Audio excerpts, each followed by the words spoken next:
awesome. You guys are awesome.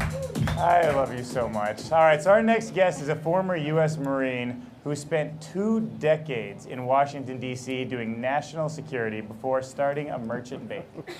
Now, he's drawing from these experiences. He decided to write an entire trilogy. It's called Resurrection, and it's a series of novels that tackle government, Wall Street, and the financial crisis. So please put your hands together for author Bill Wisecarver. Okay, we are excited. Actually, hold on, I'm gonna scoot this chair a little closer. Are you kidding? You've got cool conspiracies to talk about. We've got to be eye contact, right? That's how I tell people to buy into me, right? I know. We got to get into that right away. All right, so first off, let's talk about this book, Resurrection. Why did you write it? Basically, I wrote it because as a reaction to what I was watching on the news and watching on talking to average Americans, especially those under 35, you know, they were saying to me, somehow the sound bites that we were getting, they're not making any sense to me, and they're not adding up. Because of my background, because of where I've been and some of the things that I did, I said, I'm going to start writing. So I did, and the first time I did, I tried to do a history of America post-World War II.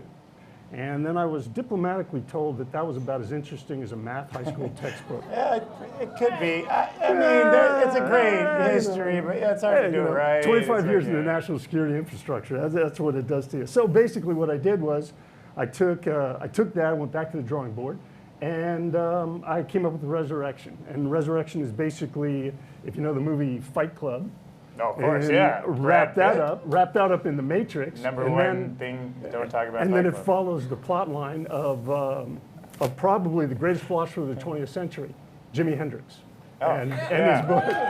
And I was going to say Michael de Montaigne, but you know, it could be Jimmy. But his work of Up from the Skies, Axe as Bold as Love, second track, first side, which shows you how old I am. No. Show us your man bun. Yeah, it's one of the pleasures of being this old, man. I can't get there from here. Okay, so would you say this book is full of conspiracies? Not really. What it does is it blows the myths of the zeitgeist that's surrounding us. If you really want to, and see, you can get real serious on this, but the fact of the matter is that we are living in a new age, in the birth of that new age. That age started about 115 years ago.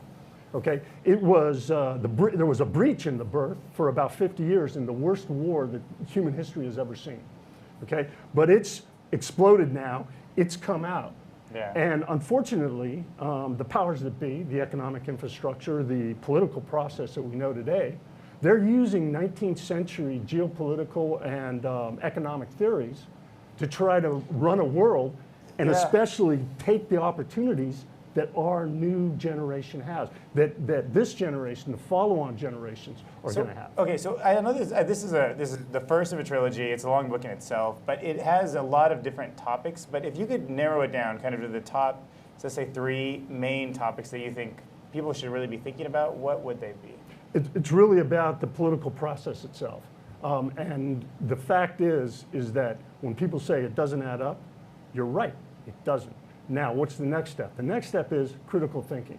This is why I called book 1, Americans Awaken. What I tried to do is just go straight across the board and show how to start that process of critical thinking, how to wake up to what's going on around us. Make up your own decision and your own mind, and then get out there and find the people. Find the people that are going to bring you to a new that new level, that new step. Bring in those alternative theories. Okay. Bring in the new leadership. Jump on your social media account, right? Kyle, can you rally up a revolution or anything while we're hanging?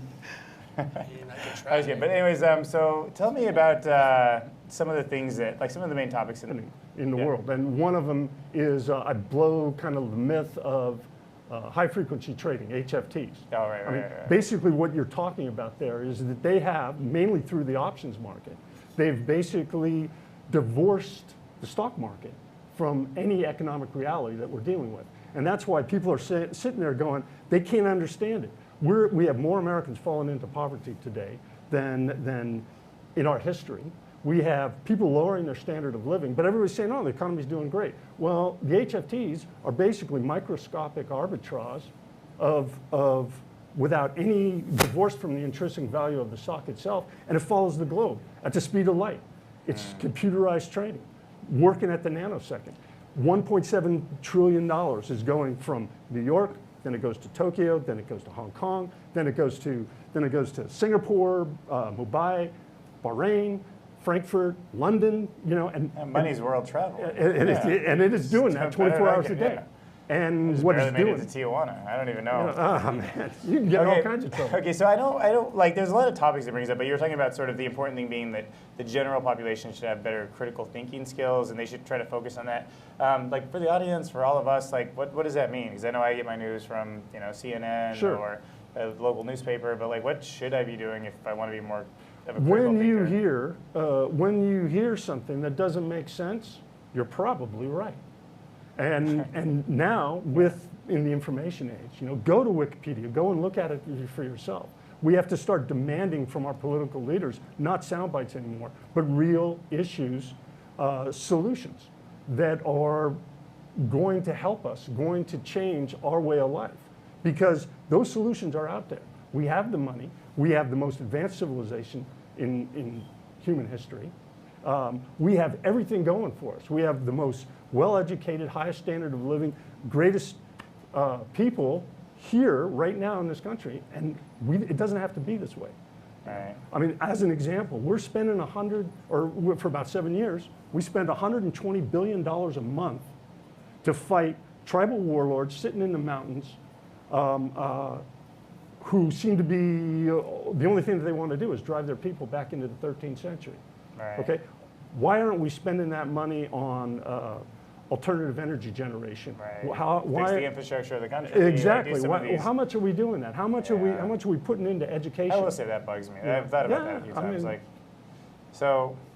But that's just it. Well, what do we do? Like, I don't know what to do. Like, I vote for people. Like, am I supposed to vote, or am I supposed to? We have to demand from our political leaders. We have to.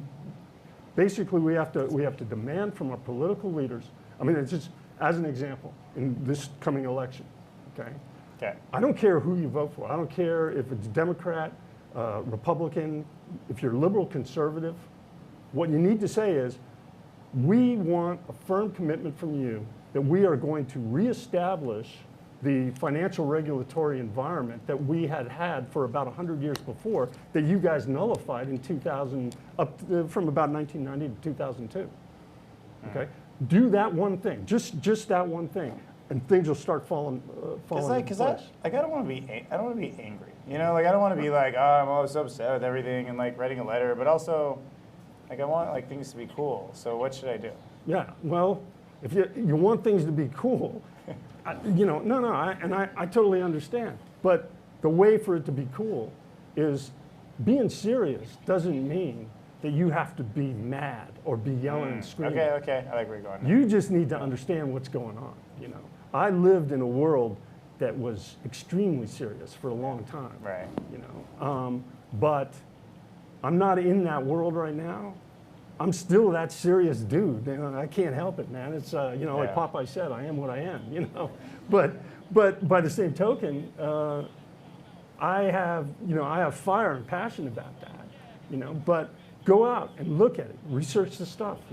It doesn't have to be mad and screaming, because it's not about a revolution. It's about evolution. It's about waking up to the opportunities that are before us, and understand that it's a very small group of people that are keeping us from our own opportunities, from our own society, from the production of our own minds, everything else. Okay. All right. So very last question. We'll have to talk about this book in a second and then end it. But you said something about global warming. It's not really about the conversation. Do you want to expand on that? Perfect example. You have basically three myths in global warming. The first one is that, well, it's not happening. Get over it, guys. Every scientist has looked at it. It is. We see it with our own eyes. It is. The next one is there's something that humans can do to change it. Guess what? Entire human civilization has basically raised in the current environmental epoch that we're in. about the last 13,000 years. The planet has decided that we're changing that. And some little species running around on the crust of it isn't going to be able to change it. And that's happening. And that hides the biggest myth of all. And that gets back to where the political process is investing. Okay? We need to invest in new infrastructure, new technology. We could revamp our entire economy by just having, we're going to have to move New York. We're going to have to move New Orleans. We're going to have to move Los Angeles. You know? We're going to have to do this. And these are the things that we can start doing right now. But we can't do it while you have 7 of the top banks that own 75% of the productive assets of this country. You can't do it while the federal government is basically investing in just one weapon system that's going to cost $1 trillion. Okay. It ain't happening, man. Yeah, no, you're right. And I'm sure we could talk longer about it, but I recommend everybody reads this book. So you wrote it in sort of a fictional tense, but it addresses real topics, stuff that you can relate to. So everybody, where can they check out this book or buy themselves a copy? You can pick this up at Amazon.com. It's on Kindle. You know, we're running around, and I want people to read the book. I want people to get back to me, visit me on Facebook, visit me on Twitter, on LinkedIn. You know, you think I'm wrong? Please tell me why. You know, if you get the conversation started. Exactly. Right? Start the debate. Man. Right. Let's all join together. You know. Seems like a good conversation to have. So thank you very much for coming and starting with us. Thank you. No. All right. Sorry, man.